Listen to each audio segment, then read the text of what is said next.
Você ser fiel no pouco sobre o muito... É muito simples isso. Ao mesmo tempo que é simples, é grandioso, né, mano? Entende? É grandioso porque chaves quebradas não abrem portas inteiras. Eu preciso descobrir qual é a chave que eu preciso utilizar para acessar esse momento. Por quê?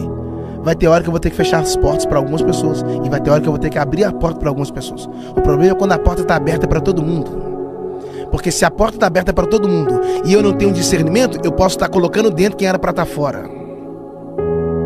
Chaves quebradas não abrem portas inteiras. Então antes de Deus abrir a porta, precisa abrir a sua mente. Entende? Por exemplo, Jonas entrou dentro do barco, não foi? O dono do barco vendeu o ingresso para o Jonas sem saber quem ele era. Ele era um fugitivo, mas o dono do barco não sabia. E por que Jonas entrou dentro de um barco? Porque para um fugitivo qualquer barco serve. Ele mesmo pagou a passagem e entrou para dentro do barco. O que eu aprendo? Ele mesmo que comprou a passagem. O que eu aprendo? Que quando você faz a rota, quem paga a passagem é você. Mas quando Deus faz a rota, quem paga a passagem é Ele. Quanto mais longe aquele barco ia, mais longe do propósito Jonas ficava. Até que eles descobriram que Jonas estava lá, pegaram o Jonas e jogaram para fora do barco. A tempestade cessou. Tem gente que é homem de Deus, mas vai ter que sair de certos ambientes, que senão a tempestade não cessa. Deixa eu só falar um negócio aqui. Eles jogaram as malas da tripulação fora para deixar o barco leve. Na mala você leva o quê? Coisa importante. Você não viaja e leva coisa desnecessária. Na mala você só leva o que é importante. Tem gente perdendo coisas importantes porque abriu espaço no barco da sua vida para um intruso, para um fugitivo que não deveria estar ali, mas só para vender o ingresso, só para aquele lugar da sua vida não ficar ocupado, só para o seu trono de carência ser regado por a presença humana. Aí você coloca qualquer um, porque é na crise que os seus amigos aparecem, é na amargura que eles são forjados junto com você.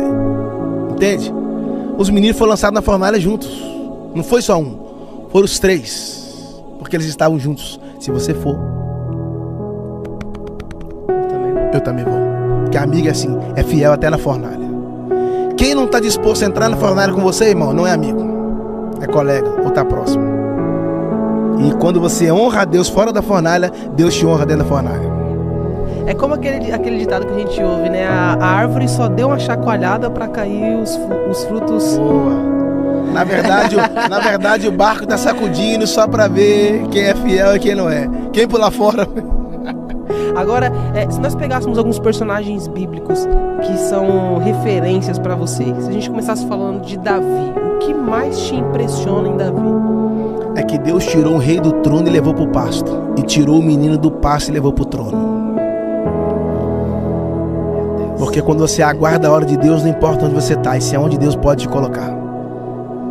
O Davi era pequeno, mas o chamado dele era grande. Ele não começou rei, ele começou servo. Entende? Então é melhor começar servindo e terminar promovido do que começar promovido e terminar. Entende? Uau. Davi é incrível, porque quando Davi trouxe a arca da aliança, isso é muito forte. Ele trouxe a arca e ele começou a celebrar. Sim. E o texto diz que Israel celebrou com ele, mas a mulher dele não.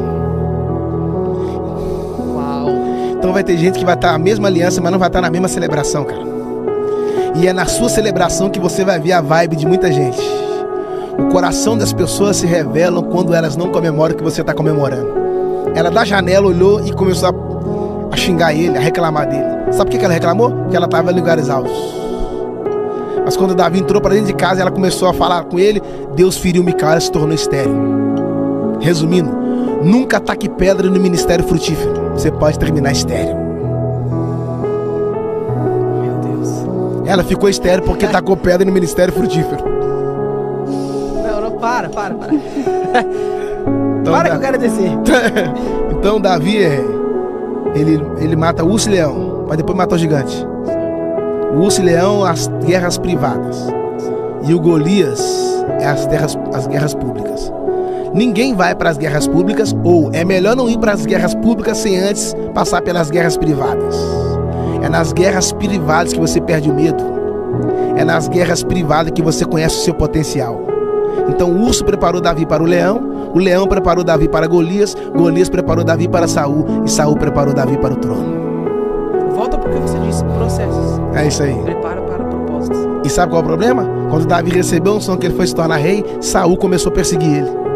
Não perseguiu antes, quando ele estava no campo. Não perseguiu antes, quando ele matava urso.